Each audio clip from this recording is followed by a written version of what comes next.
Arestado ang isang lalaki dahil sa higit 100 milyong pisong investment scam sa Quezon City. Ang sospek nagbigay ng tseke sa mga namuhunan pero ang tseke tumalbog. Nagbabalik si Hannibal Talete. Hindi na nakapalag ang lalaking ito nang hayinan ng 2 warrant of arrest sa barangay Duyan-Duyan sa Quezon City.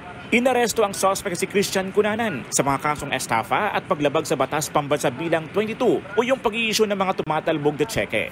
7 complainant ang lumutang para ireklamo si Cunanan na nag-alok daw ng samut-saring investments na scam naman pala. Ang isa sa kanila nabilog na mag-invest ng 4.6 million pesos sa stock market at cryptocurrency. Nagbigay naman daw si Cunanan ng tseke nang tumubo ang kanilang puhunan. Pero ang tseke tumalbog.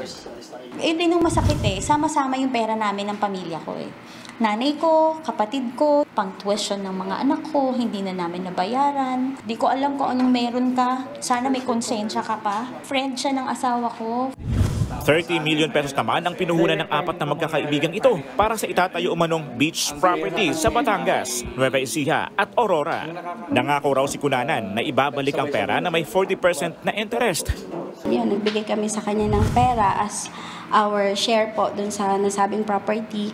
And then, aside po doon, nagbigay din po kami ng pera para dun sa sinasabing call financial po na ginagawa din po niya. Ang checking iniabot sa magkakaibigan, tumalbog din. Sumatotal, higit 100 milyong piso ang natangay ni Cunanan sa 7 biktima. Nanghihikayat po yung taong to ng mag-invest ng katulad sa mga travel agency.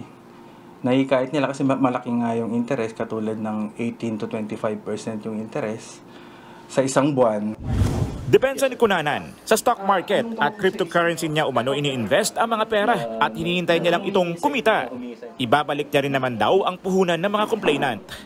Kapag na gumanda yung market, makakabawi naman. Pag gumanda po yung takbo ulit ng ekonomiya, saka yung market sa trading. Humihingi po ako ng tawad, ng paumanhin. Pinipilit ko naman yung makakaya ko talaga. Nasa kustodiya na ng QCPD Station 8 ang suspect. Nagbabalita mula sa frontline, Hannibal Talete, News 5. Mga kapatid, Julius Babaw po. Huwag maging huli at maging una sa lahat ng balitaan. Para sa tuloy-tuloy na talakayan sa Frontline, mag-follow at mag-subscribe sa social media pages ng News 5.